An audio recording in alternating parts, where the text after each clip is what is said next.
Start now. Good afternoon students. आज हमारा topic है सांख्य फिलोसफी। बड़ा इंटरेस्टिंग टॉपिक है सांख्य फिलोसफी, जो आजकल के क्रूशियल टाइम में बहुत मैटर रखता है। What do you know about Samkhya philosophy? What are its educational implications? Samkhya दर्शन किसे कहते हैं? सांख्य दर्शन के बारे में क्या समझते हो और शिक्षा में इसकी क्या उपयोगिता है? सांख्य फिलोसफी, सांख्य दर्शन सबसे प्राचीन दर्शन है भारत का। सबसे पहले वेदांत दर्शन आया और उसके बाद सांख्य दर्शन। सांख्य दर्शन से संबंधित विचारधारा जो है हमारे उपनिषदों में भी मिलते हैं। हमारे जितने उपनिषद हैं उसमें सांख्य दर्शन के मौलिक तत्व जैसे त्रिगुण, प्रकृति, पुरुष, तन्मात्राएं, ज्ञानेंद्रिया, कामेंद्रिया, अहंकार आदि का विवरण प्राप्त होता है। वैसे तो भगवत गीता में भी प्रकृति और त्रिगुण का विवरण है। महाभारत में भी प्रकृति और पुरुष का चित्रण है, परंतु ये जो इन प्रमाणिक ग्रंथों से ये पता चलता है कि ये बहुत ही प्राचीन दर्शन है। सांख्य दर्शन भारत का प्राचीन दर्शन है। सांख्य दर्शन प्राचीन होने के साथ साथ मुख्य दर्शन भी है। सांख्य का मतलब होता है खा का मतलब है ज्ञान, यानी कि साम्य का मतलब है संपूर्ण, संपूर्ण ज्ञान, राइट नॉलेज, डिवाइन नॉलेज, ज्ञान मार्ग, पाथ और नॉलेज। सांख्य का मतलब है राइट नॉलेज, डिवाइन नॉलेज, संपूर्ण ज्ञान, ज्ञान मार्ग, डिवाइन नॉलेज, दैवीय ज्ञान। इसको हम ज्ञान मार्ग या पाथ और नॉलेज भी कहते हैं। वैसे तो कृष्ण भगवान ने भी सांख्य दर्शन का लिखित विवरण सांख्य कारिका से लिया है, बट उनके गुरु कपिल थे, कपिल मुनि। ये कपिल मुनि है, ये सांख्य दर्शन के निर्मित सांख्य सूत्र इन्होंने ही लिखा हुआ है। कपिल मुनि द्वारा निर्मित सांख्य सूत्र है। सांख्य जैसे कि इनकी गिनती की जाती है। सांख्य का मतलब होता है गिनती। तो इनके 25 एलिमेंट है, 25 सूत्र है, जिसके कारण इनका नाम सांख्या पड़ा। इसमें ट्रू नॉलेज यानी कि इन 25 सूत्रों में सत्य का ज्ञान मिलता है, क्योंकि इन्होंने ज्ञान को ही संपूर्ण माना है। सम्यक ज्ञान अर्थात विवेक ज्ञान, डिवाइन नॉलेज, संपूर्ण ज्ञान, सृष्टिकर्ता। उन्होंने ईश्वर की रचना को ना मानकर, ईश्वर को ना मानकर, क्योंकि ईश्वर जो है वो दिखाई नहीं देता, ये प्रूफ को मानते हैं, प्रमाणिकता को मानते हैं सांख्य दर्शन। तो इन्होंने ये कहा है कि जो सृष्टि है, संसार का जो सृष्टि करता है, वो ईश्वर की रचना हो ना होकर असंख्य आत्माओं और प्रकृति की क्रिया प्रतिक्रिया के परिणाम स्वरूप है। यानी कि ये हमारी जितनी भी आत्माएं हैं, जितनी चेतना है और जितना हमारा प्रकृति है, ये दो इसमें मेन है, प्रकृति और पुरुष। प्रकृति जो कि मैटरलिस्टिक है, ये भौतिक संसार जिसको हम भौतिकता कहते हैं, और जिसको हम मैटर कहते हैं, वो है प्रकृति। जो हमारी बाह्य संसार है, बाह्य संसार जिसको हम दिखाई दे रहा है, उसको हम प्रकृति का नाम देते हैं। और जो पुरुष है वो स्पिरिट, आत्मा को माना गया है। आत्मा, चेतना, और इसको हमने पुरुष का नाम दिया है। सो सांख्य जो है वो दो इसमें मेन एलिमेंट है जिसको हम कहते हैं प्रकृति और पुरुष। दो सेपरेट वो है प्रकृति और पुरुष, जिससे हमें राइट नॉलेज, सत्य नॉलेज, संपूर्ण नॉलेज का ज्ञान मिलता है। इसको हम ज्ञान मार्ग भी कह सकते हैं। सांख्य दर्शन दो तत्वों की मैंने कहना पड़ा है, प्रकृति एवं दूसरा पुरुष। पुरुष तथा प्रकृति एक दूसरे के प्रतिभूत है। सांख्य दर्शन का आधार कपिल मुनि द्वारा निर्मित सांख्य सूत्र कहा जाता है। कुछ विद्वानों का मत है कि कपिल ने अपने सांख्य दर्शन सूत्र को सांख्य सूत्र में विस्तृत किया है, यानी कि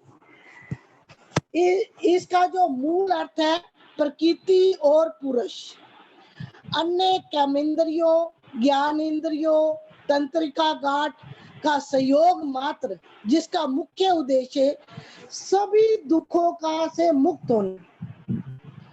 इसका जो मुख्य उद्देश्य है सांख्य दर्शन का सभी दुखों से मुक्त होना, यानी कि मोक्ष प्राप्ति होना। मोक्ष को इन्होंने मेन माना। सांख्य दर्शन अत्यधिक प्राचीन होने के कारण इसके विषय में विद्वानों में भी विचारिक मतभेद है, परंतु कुछ विद्वानों ने प्रमाणिक पुस्तकों से मिले प्रमाणों के आधार पर ये सांख्य दर्शन को परिभाषित करने का प्रयास किया है। सांख्य दर्शन ऐसी विचारधारा है जो इस सृष्टि को प्रकृति एवं पुरुष दोनों के योग से निर्मित मानती है तथा इस बात को स्वीकार करती है कि प्रकृति एवं पुरुष अनादि है। ये प्रकृति को त्रिगुणात्मक यानी कि सतोगुण, रजोगुण, तमोगुण मानती है। उसको त्रिगुणात्मक कहते हैं। सतोगुण, रजोगुण, तमोगुण, सतव, तमस और रज, जबकि पुरुष को वो निर्गुण के रूप में स्वीकार करती है।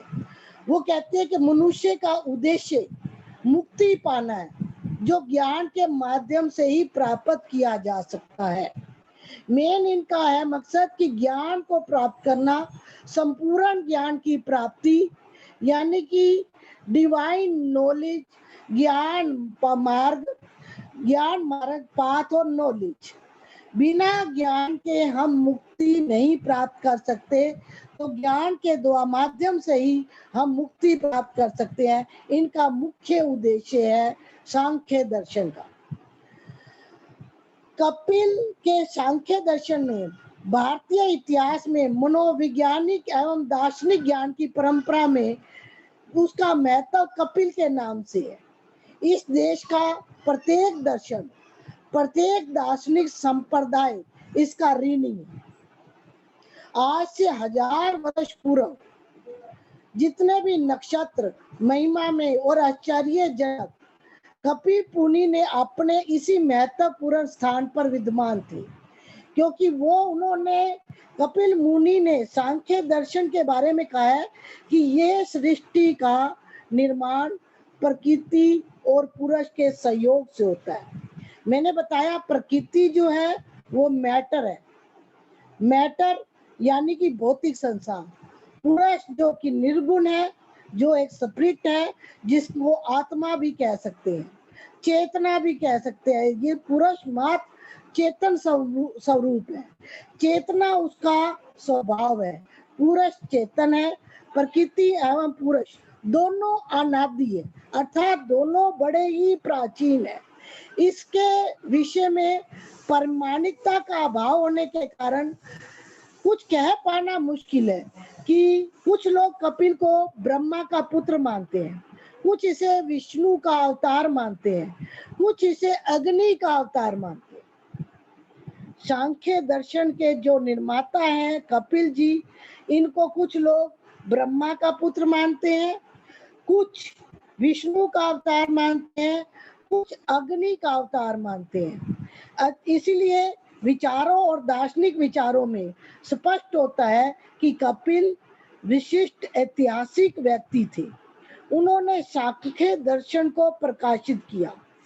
कपिल मुनि की विशेषता का उदाहरण उस समय देखने को मिलता है जहां कृष्ण ने भगवत गीता में कपिल मुनि की अपनी विभूतियों को गिनाया। यानी कि कृष्ण भगवान को अभी जो गुरु है वो कपिल है, क्योंकि कपिल के बारे में कृष्ण भगवान ने अपनी भगवत गीता में कपिल मुनि की बड़ी सारी विभूतियों को गिनाया है। उन्होंने कहा है सिद्धांतो कपिलो मुनि, अर्थात सिद्धों में कपिल मुनि। कपिल मुनि अच्छे दार्शनिक एवं विशिष्ट ऐतिहासिक व्यक्ति के रूप में माने जाते हैं। इसमें जो बेसिक सांख्य दर्शन है, इसमें है कि 25 तत्व है। 25 तत्व क्या है कि तन्मात्राएं, ज्ञानेन्द्रियां, कामेंद्रियां, अहंकार, प्रकृति, पुरुष, त्रिगुण। प्रकृति जो है, मैं पहले प्रकृति के बारे में बताती हूँ। प्रकृति एक जड़ है, यानी कि ये भौतिक संसार, जो बाहरी संसार है, जो मैटर है, उसे हम प्रकृति कहते हैं। प्रकृति अपने आप में जड़ है। प्रकृति पूरा संपर्क में सृष्टि के रूप में परिणत होने लगती है।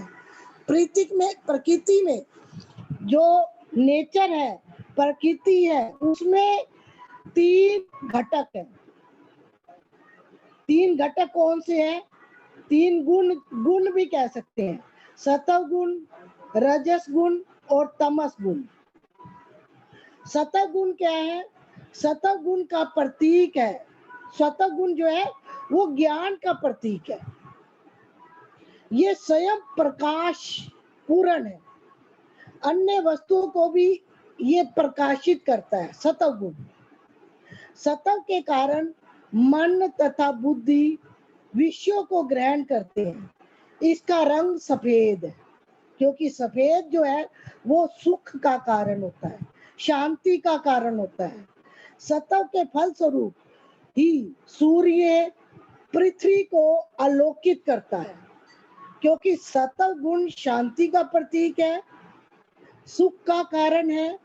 सत्व गुण ज्ञान का प्रतीक है। सत्व गुण अपने आप में ही प्रकाश है और दूसरी वस्तुओं को प्रकाशित करता है।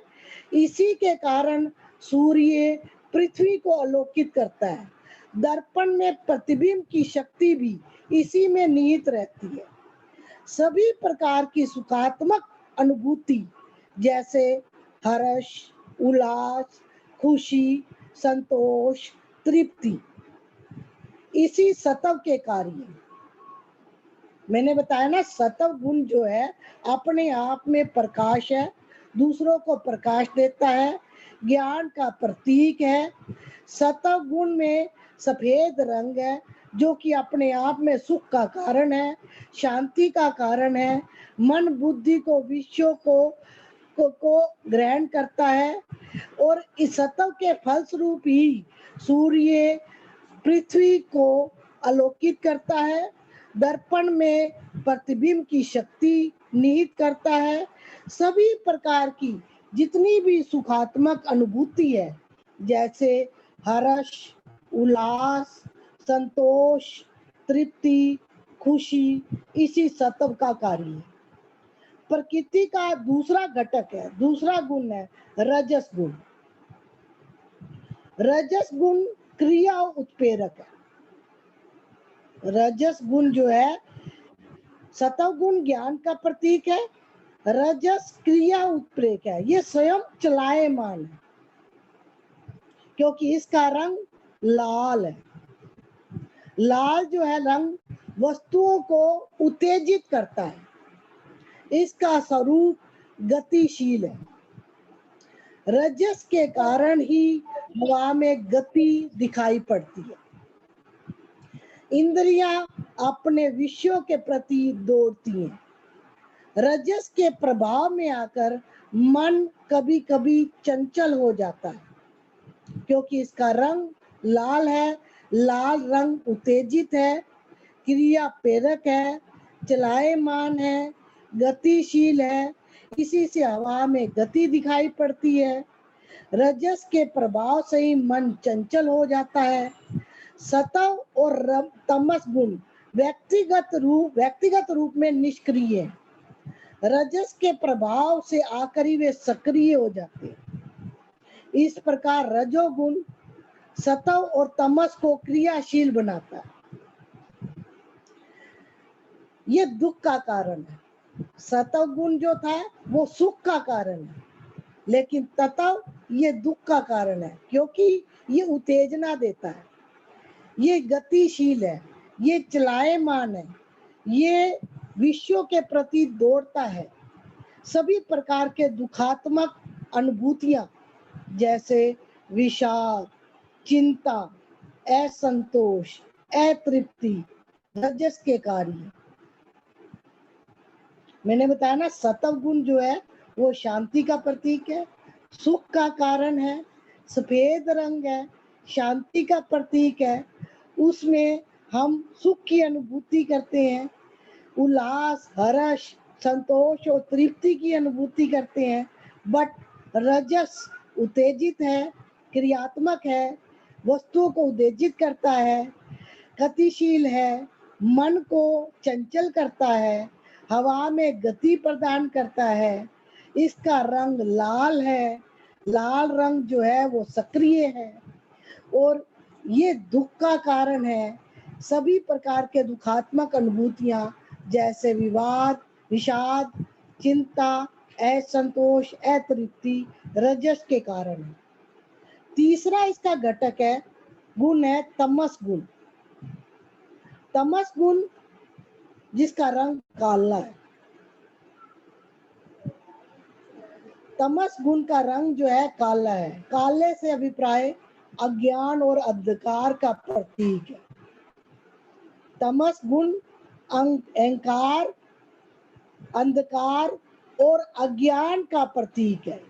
ये ज्ञान का अवरोध करता है।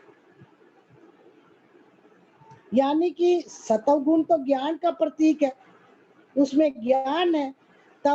रजोगुण क्रियाशील है, चंचल करता है, दुखों का कारण है। बट तमस गुण क्योंकि इसका रंग काला है तो काले से अज्ञानता और अंधकार का प्रतीक है। ये ज्ञान का अवरोध करता है और सत्य का प्रतिकूल है। सत्व गुण हल्का है परंतु तमस गुण भारी होता है। सत्व गुण सफेद रंग है, तमस गुण काला रंग है। काला अपने आप में भारी है और सफेद अपने आप में हल्का है। सत्व ज्ञान प्राप्ति में सहायक होता है परंतु तमस ज्ञान प्राप्ति में बांधक होता है। ये ज्ञान का अवरोध करता है, ज्ञान को प्राप्त करने में रोकता है, ज्ञान का बाधक है। तमस निष्क्रियता और जड़ता का द्योतक है क्योंकि इसका रंग काला होता है। ये सत्व और रजस दोनों गुणों की क्रियाओं का विरोध करता है और उन्हें ढकता है। तमस गुण जो है वो मनुष्य में आलस्य और निष्क्रियता का उदय करता है। समझ में आया? सत्व गुण, रजस गुण और तमस गुण। सत्व गुण ज्ञान का प्रतीक है, प्रकाश लाता है, वस्तुओं को प्रकाशित करता है, मन और बुद्धि को विषयों को ग्रहण करता है। इसका रंग सफेद है, ये सुखों का कारण है। इसमें खुशियां, हर्ष, उल्लास, संतोष मिलता है। इसी के कारण सूर्य पृथ्वी को आलोकित करता है, ये दूसरों को प्रकाश देता है। रजस क्रिया प्रेरक है क्योंकि इसका रंग लाल है, ये उत्तेजित है, चलायमान है, गतिशील है, इसमें हवा में गति दिखाई देती है। ये सत्व और तमस गुण का व्यक्तिगत रूप से निष्क्रिय है। रजस के प्रभाव से ही ये सक्रिय होता है। रजगुण जो है वो दुखों का कारण है। इसमें दुखात्मक अनुभूतियां हैं, जैसे विषाद, चिंता, असंतोष, अतृप्ति, ये रजस के कार्य हैं।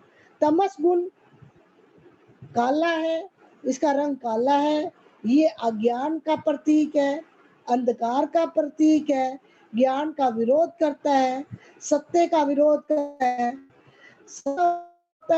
तमस है, सत्य ज्ञान प्राप्ति का सहायक है, लेकिन तमस ज्ञान प्राप्ति में बंधक होता है। तमस में निष्क्रियता और जड़ता है, इसमें आलस्य होता है। ये सत्व और रजस दोनों ज्ञान का विरोध करते, क्योंकि इसका रंग है, ये दूसरों को डरता है।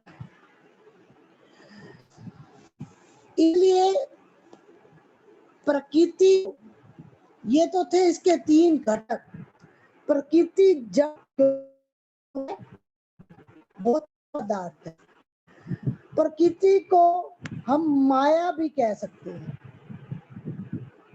क्योंकि माया का अभिप्राय वस्तुओं को, प्रकृति विश्व के सभी वस्तुओं और पदार्थों को सीमित करती है।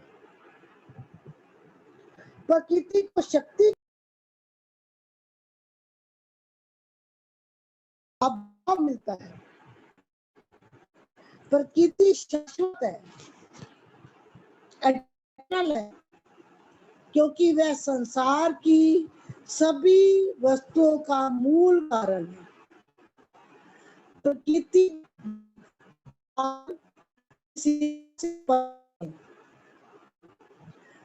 के, मैंने बताया ना कि जो प्रकृति है वो अपने तीनों गुणों को लेकर चलती है, तीनों घटकों को, सत्व गुण, रजस गुण और तमस गुण। उसके बाद आता है पुरुष। मैंने बताया कि सांख्या जो है वो प्रकृति और पुरुष दोनों मेन मुख्य एलिमेंट्स को लेकर चलती है। प्रकृति जो है जड़ है, नेचर, मैटर है, संसार का बाहरी रूप है। पुरुष जो कि अपने आप में सेल्फ है, जो स्पिरिट, आत्मा का नाम दे सकते हैं जिसको। पुरुष सांख्य दर्शन में पुरुष की का अध्ययन करने से हम जैसे कि हमने प्रकृति का अध्ययन किया, प्रकृति अचेतन है तो पुरुष चेतन है। पुरुष में सत्व, रजस और तमस गुण शून्य है। पुरुष चेतन है, पुरुष में सत्व, रजस और तमस गुण नहीं है, वो शून्य है। जबकि प्रकृति में ये तीनों गुण से वो अलंकृत है। इसलिए प्रकृति जो है वो ज्ञान का विषय है। पुरुष निष्क्रिय है, पुरुष अनेक है, क्योंकि प्रकृति एक है। बट पुरुष की विशेषता क्या है? पुरुष की सत्ता स्वयं सिद्ध है, सेल्फ एविडेंट है। पुरुष की जो सत्ता है सेल्फ एविडेंट है। पुरुष का मतलब है कि सेल्फ रियलाइजेशन को हम पुरुष का स्वयं सिद्ध कहते हैं, सेल्फ एविडेंट है। इस सत्ता का खंडन करना असंभव है। यदि पुरुष की सत्ता का खंडन किया जाए तो सत्ता के खंडन के निषेध में ही निहित है, क्योंकि सांख्य ने पुरुष को शुद्ध चैतन्य माना। मैंने बताया ना कि जो सांख्य है वो गॉड का अस्तित्व भी नहीं मानता, क्योंकि गॉड का एग्जिस्टेंस वो तभी मानेगा जब उसका प्रमाण हो। जब उसका प्रमाण नहीं है तो वो कहता है कि अनेक आत्माओं का समूह जो है वो सांख्य है, उसने सृष्टि का निर्माण किया है। चैतन्य जो है आत्मा में सर्वदा निर्वास करती है, तो पुरुष को उसने शुद्ध चैतन्य माना। माना है, आत्मा माना है, स्पिरिट माना है। आत्मा को जागृत अवस्था या सपन अवस्था, किसी भी अवस्था में माना जाए तो उसमें चैतन्य विद्यमान रहता है। आत्मा कार्य कारण की श्रृंखला में मुक्त है। पुरुष को किसी भी वस्तु का कारण कहा जा सकता है। पुरुष के अस्तित्व का प्रमाण यही है कि वो सांख्य विभिन्न युक्तियों का प्रयोग करता है। पुरुष में जैसे कि हमारी ये जो सांख्य है, मैंने बताया कि ये 25 एलिमेंट से बना हुआ है। 25 एलिमेंट्स क्या है? ज्ञानेंद्रिया। ज्ञानेंद्रिया क्या है? सेंस ऑफ लाइट, चक्षु, जो हमारी 5 प्रकार की 5 टाइप्स की एलिमेंट है, जैसे चक्षु, sense of light, sense of hearing, सर्वेनेंद्रिया, सुनने की इच्छा, सेंस ऑफ स्मेल, सूंघने की इच्छा, रसेनेंद्रिया, सेंस ऑफ टेस्ट, स्पर्श, सेंस ऑफ टच। ये जो 5 प्रकार की हमारी ज्ञानेंद्रियां हैं, सेंस ऑफ ऑर्गन्स है, ये हम इससे हम ज्ञान प्राप्त करते हैं। दूसरा है कामेंद्रिया। कामेंद्रिया भी 5 प्रकार की हैं। कौन कौन सी? मुख, हाथ, पैर, मलद्वार और जननेंद्रिय। यानी कि मुख, हाथ, पैर, मलद्वार और जननेंद्रिय, जिससे हम अगले प्राणी को पैदा करते हैं। हमें प्रोडक्ट पैदा करने की क्षमता है। तन्मात्राएं क्या है? क्योंकि इसमें तन्मात्राएं भी 5 प्रकार की हैं। शब्द तन्मात्रा, रूप तन्मात्रा, गंध तन्मात्रा, रस तन्मात्रा और स्पर्श तन्मात्रा। मैंने बताया नहीं, 5 तो ज्ञानेंद्रियां हैं। आँख, कान, नाक, मुंह और skin. Sense of light, sense of hearing, sense of smell, sense of taste, sense of touch. इनसे हम ज्ञान प्राप्त करते हैं। फिर है कर्मेंद्रिया, जिनके द्वारा हमें अंग विद्यमान होते हैं, जिससे हम कर्म करते हैं। वो है मुख, हाथ, पैर, मलद्वार, जनेंद्रिय। फिर इसकी है तन्मात्राएं। तन्मात्राएं से हम क्या करते हैं? इसका सूक्ष्म रूप है। ये तन्मात्राएं बड़ी सूक्ष्म है, जिनको हम प्रत्यक्ष रूप से नहीं देख सकते। शब्द तन्मात्रा, रूप तन्मात्रा, गंध तन्मात्रा, रस तन्मात्रा, स्पर्श तन्मात्रा। शब्द, रूप, गंध, रस, स्पर्श।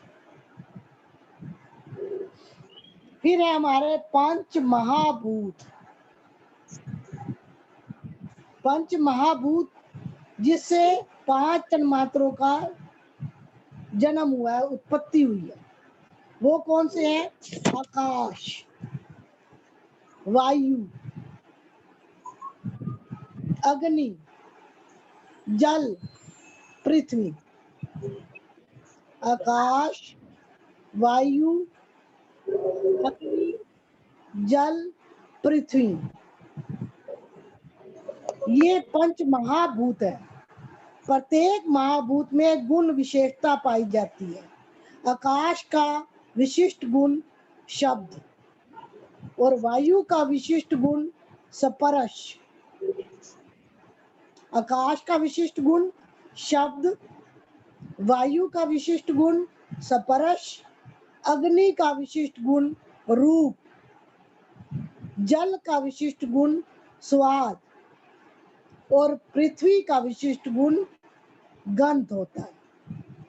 इन पंच महाभूतों से विश्व की सभी वस्तुओं का निर्माण होता है। इसलिए इसमें तभी इसको सांख्य कहा गया है, क्योंकि इसमें ज्ञान इंद्रियां, काम इंद्रियां, तन्मात्राएं और महाभूत आदि सभी है। अब हम आज इतना ही बताएंगे, कल हम करेंगे कि इसका एजुकेशनल इम्प्लीकेशन क्या है, ये हम कल पढ़ाएंगे। आज के लिए आज इतना ही है। किसको कोई क्वेश्चन पूछना है तो पूछिए।